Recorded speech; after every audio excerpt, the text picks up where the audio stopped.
औज़ुबिल्लाहिमिनश्शैतानिर्रजीम बिस्मिल्लाहिर्रहमानिर्रहीम। Welcome back to Habib's English academy.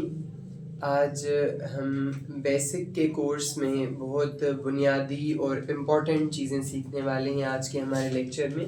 आज का हमारा लेक्चर है लेक्चर नंबर 41 लेक्चर में हम सेंटेंसेस बनाना सीखेंगे। ये हमारा ग्रामर का पहला कोर्स है जिसका नाम है रूडिमेंट्स।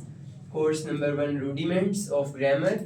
रूडिमेंट्स का मतलब होता है बेसिक। ये जो कोर्स है वो बेसिक चीज़ों पर काम करता है और आपको हेल्प करता है कि आप किस तरह से बेसिक चीज़ें सही तरह से सीख लेंगे। जब आपकी बेसिक क्लियर होगी तो उसके बाद आप एडवांस चीज़ें भी इंग्लिश में बहुत अच्छे तरीके से समझ सकेंगे। Let's get started. आज का हमारा टॉपिक है वाज वर। पहले सेंटेंसेस जो हमने सीखे थे वो इम्परेटिव थे। इम्परेटिव में 3 किस्म के जुमले हमने सीखे, रिक्वेस्ट वाले, फॉरबिडेंस मना करने वाले और ऑर्डर वाले।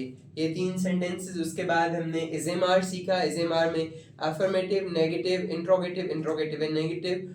और अभी तीसरे नंबर पर जो सेंटेंसेस डेफिनेशंस के बाद हम सीख रहे हैं वो हैं वाजवर।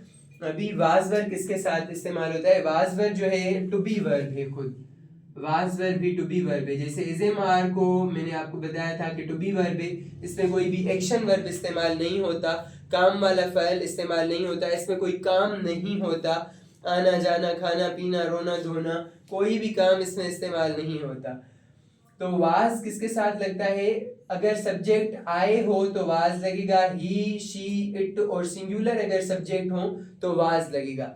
आई was, he was, she was, it was, Rehan was वगैरह। और वर्ड किसके साथ लगेगा? दे, वी, यू, और प्लूरल के साथ वर्ड लगेगा। They were good, we were good, you were good, Ali and Ehsan were good.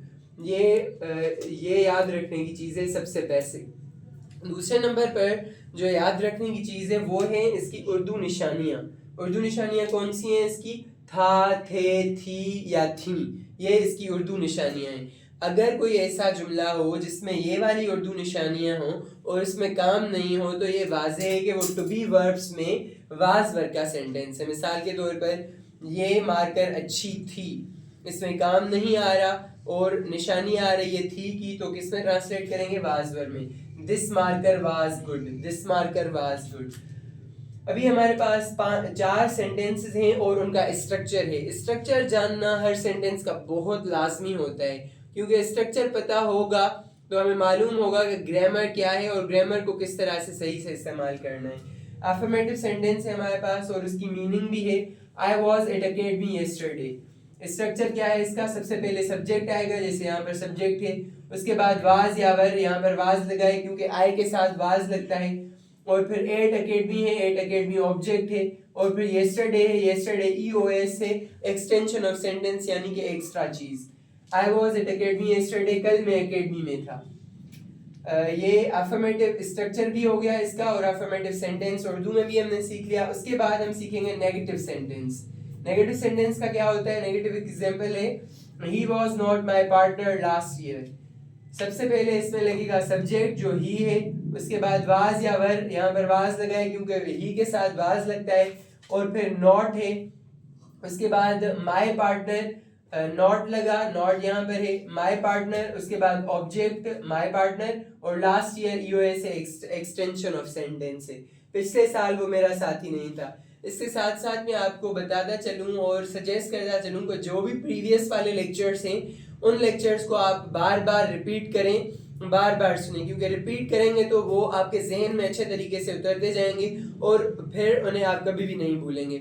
अगर रिपीट नहीं करेंगे, एक मरतबा पढ़ लिया और समझ लिया कि भाई मैंने मुकम्मल तौर पर पढ़ लिया है, तो फिर कतन नहीं होगा। आपको मुकम्मल तौर पर पूरे तरीके से पूरे पिछले 1 से लेकर 41 तक जो भी लेक्चर्स हैं और आगे वाले जो लेक्चर्स होंगे उन पर मुकम्मल ध्यान देना है, उन्हें प्रॉपरली रिवाइज करना है। होता यह है कि बहुत सारे स्टूडेंट्स पढ़ते तो जाते हैं पर पीछे वाला रिवाइज नहीं करते। रिवाइज लाजमी करना है।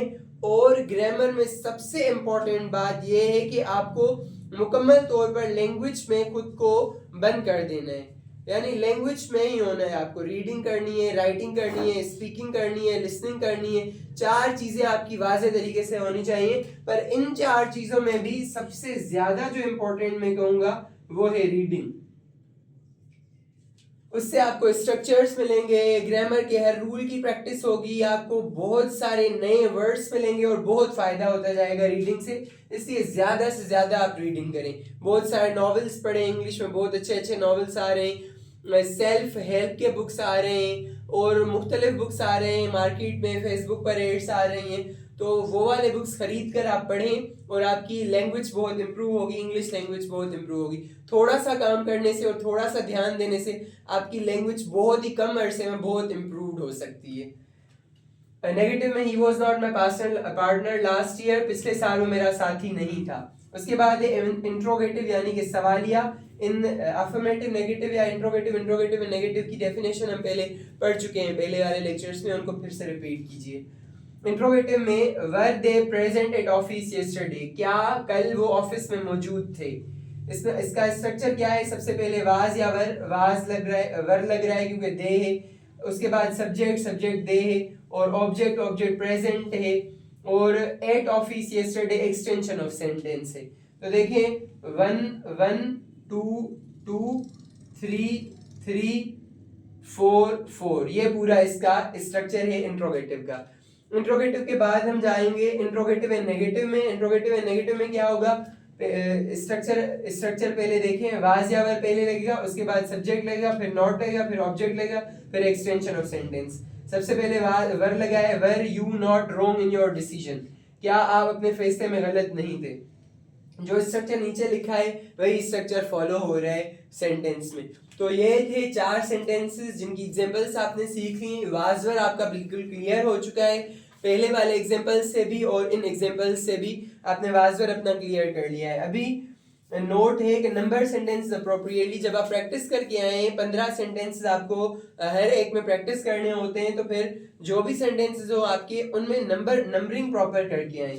ऐसे नहीं लिखें 1 2, बल्कि ऐसे लिखें 0 1 0 2 0 3 0 4 और यहाँ से भी प्रॉपर, और नंबर के बाद आपको फुल स्टॉप भी लगाना है। तो ये प्रॉपर करके आया करें, ये आपकी अच्छी प्रैक्टिस होती जाएगी और ये आपका कोर्स कंप्लीट होता जाएगा। ये कोर्स कंप्लीट करने के बाद आपकी इंग्लिश लेवल बहुत अच्छी हो जाने वाली है, आपकी स्पीकिंग भी इम्प्रूव होगी और इनमें ज़्यादा से ज़्यादा प्रैक्टिस करें, because practice makes a man perfect.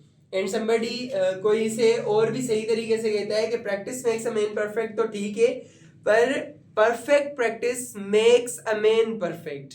अगर आपकी परफेक्ट प्रैक्टिस होगी, ध्यान वाली प्रैक्टिस होगी, ऐसा नहीं होगा कि बस ऐसे ही लिखते गए, तो जो परफेक्ट प्रैक्टिस होगी आपकी वो आपको और भी परफेक्ट बनाएगी। हमारे साथ जुड़े रहें, लाइक करें, शेयर करें, सब्सक्राइब करें और इन वीडियोस से ज़्यादा फ़ायदा उठाएं। Thank you so much. अल्लाह हाफिज़।